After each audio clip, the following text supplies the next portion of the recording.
जी हां दोस्तों, बंगाल में ईडी प्रकरण पर शाह को सुप्रीम कोर्ट से क्या लग गया झटका।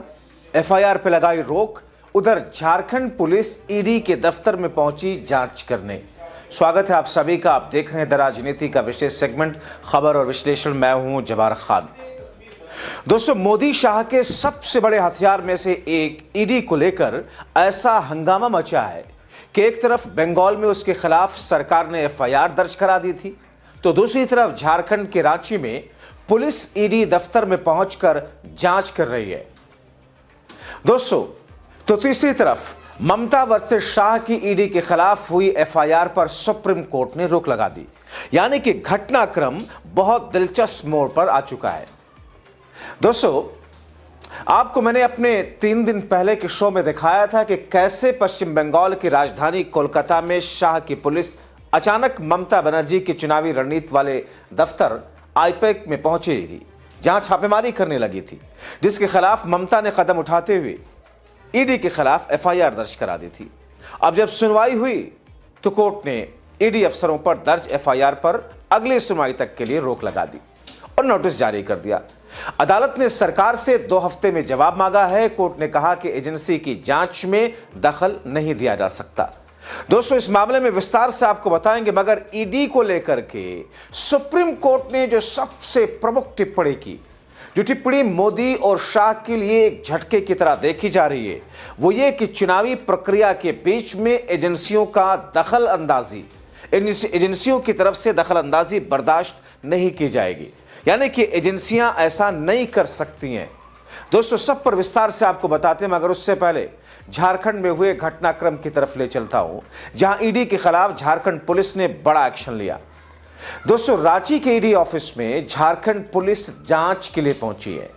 दरअसल ईडी के 2 अफसरों पर एक व्यक्ति ने पूछताछ के नाम पर मारपीट करने, प्रताड़ित करने का आरोप लगाया और उसकी शिकायत के आधार पर पुलिस यह कार्रवाई कर रही है।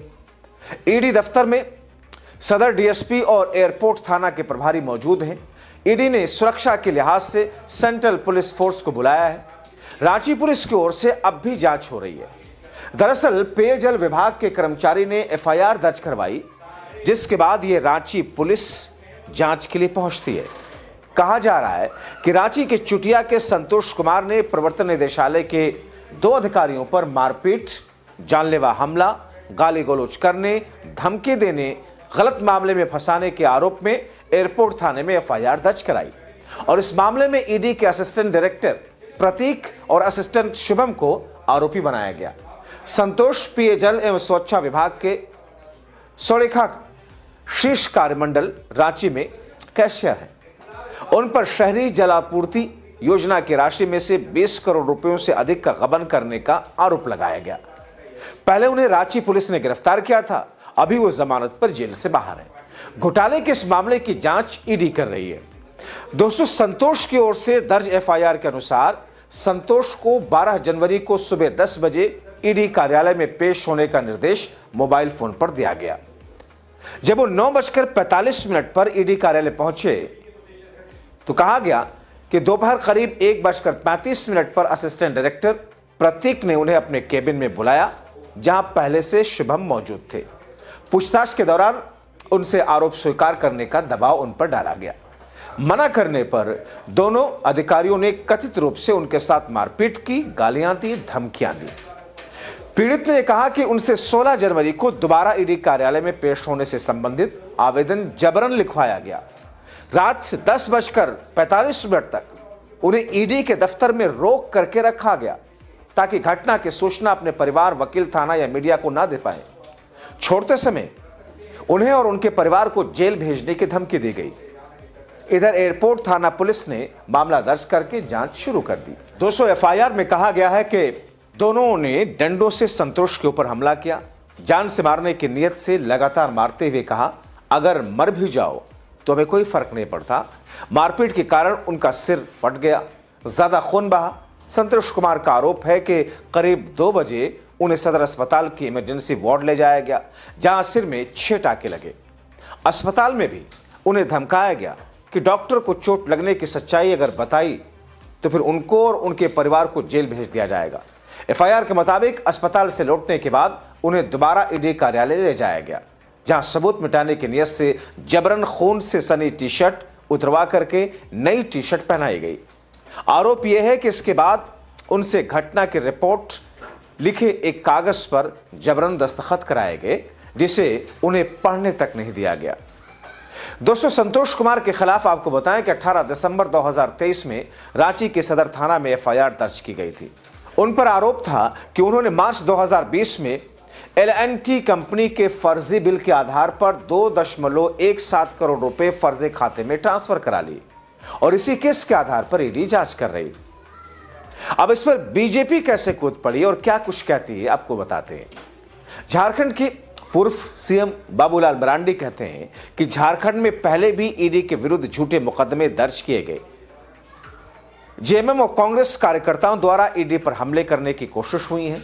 ऐसी घटनाएं जांच एजेंसियों के स्वतंत्र और निष्पक्ष कार्य में बाधा डालने का प्रयास है, यानी कि सत्ता पक्ष उसी तरीके से ईडी को बचाने की कोशिश कर रहा है जिस तरीके से सत्ता पक्ष चुनाव आयोग को बचाने के लिए बाय हुक बाय क्रुक खड़ा हो जाता है। मगर दोस्तों, जिस तरह ईडी का दुरुपयोग करते हुए सत्ता पक्ष विपक्ष के खिलाफ कार्रवाई करता है, उस पर विपक्ष भी अब आर पार के मूड में है। आप खुद बीते 11 वर्षों में ईडी की कार्रवाइयों, सत्ता पक्ष द्वारा उसके उपयोग और दुरुपयोग को उठाकर देख लें, सारा खेल समझ में आ जाएगा, जिसकी अनेक मिसालें मौजूद हैं। दोस्तों, आपको मैंने झारखंड में ईडी के खेल के बारे में बताया, शुरू में बंगाल में ईडी के उस कदम के बारे में बताया जिस पर बवाल मचा है, क्योंकि ईडी के खिलाफ एफआईआर दर्ज की गई थी। अब जबकि सुप्रीम कोर्ट में मामला पहुंचा, तो जिस मामले में आपको याद है ना कि ममता बनर्जी के चुनावी रणनीतिक वाले दफ्तर में आईपैक में कैसे ईडी पहुंची थी, जब ममता बनर्जी ने पहुंच करके अपने सामान को ईडी को ले जाने नहीं दिया था, जिसमें ममता बनर्जी की चुनावी रणनीति, उनके प्रत्याशियों की लिस्ट और दूसरी चीजें मौजूद थी, और इसीलिए बंगाल की सरकार ने ईडी के खिलाफ एफआईआर दर्ज की थी।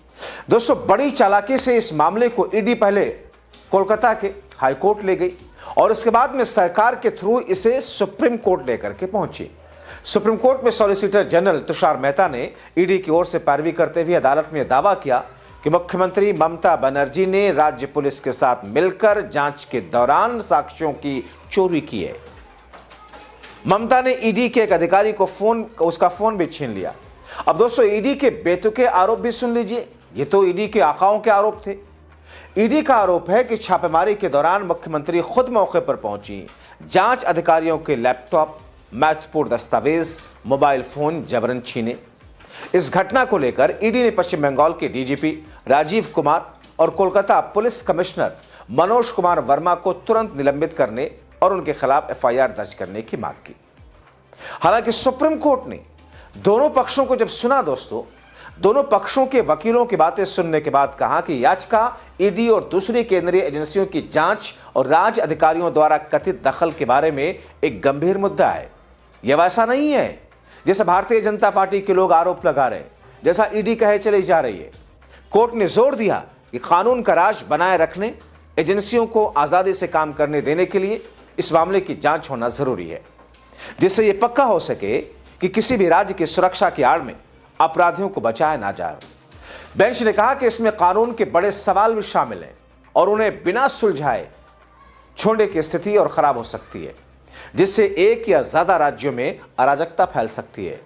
मगर दोस्तों, सुप्रीम कोर्ट ने इस बात पर सख्ती से जोर देते हुए कहा कि किसी भी एजेंसी को चुनाव के काम में दखल देने का कतई अधिकार नहीं है। कोई भी एजेंसी हो, ईडी हो, सीबीआई हो, कोई भी एजेंसी हो, चुनावी मामलों में दखल नहीं दे सकती है। लेकिन जब कोई केंद्रीय एजेंसी किसी गंभीर अपराध की जांच कर रही हो, तो फिर उसकी पार्टी की आड़ को लेकर के उसकी दखलंदाजी, उसकी जांच में रुकावट भी नहीं डालना चाहिए। सुप्रीम कोर्ट ने नोटिस जारी किया, निर्देश दिया कि 3 दिनों के अंदर जवाब इस पर दाखिल किया जाए। तो दोस्तों, एक तरफ चुनाव आयोग को लेकर के जिस अंदाज में मुंबई बेस्ड एक एजेंसी ने बिहार चुनाव की जीत के पीछे की असली कहानी जाहिर की, तो दूसरी तरफ ईडी जिस तरीके से बंगाल में घुस करके जिस अंदाज में ममता और उनसे जुड़े हुए लोगों को जांच के नाम पर जिस तरीके से वहां पर छापेमारी कर रही थी, अब अगर राज्य पुलिस ने उनके खिलाफ में एफआईआर की, तो फिर फड़फड़ाते हुए, तड़पड़ाते हुए, सनसनाते हुए सुप्रीम कोर्ट पहुंच गए। मगर सुप्रीम कोर्ट ने जो कुछ कहा वो तो कहा ही, लेकिन सुप्रीम कोर्ट ने जो कहा कि केंद्रीय एजेंसियां चुनावी मामलों में दखल किसी भी कीमत पर नहीं दे सकती हैं, जाहिर तौर पर यह सीधे सीधे एक मैसेज है शाह के लिए, एक सीधे सीधे मैसेज है केंद्र की मोदी शाह की सरकार के लिए।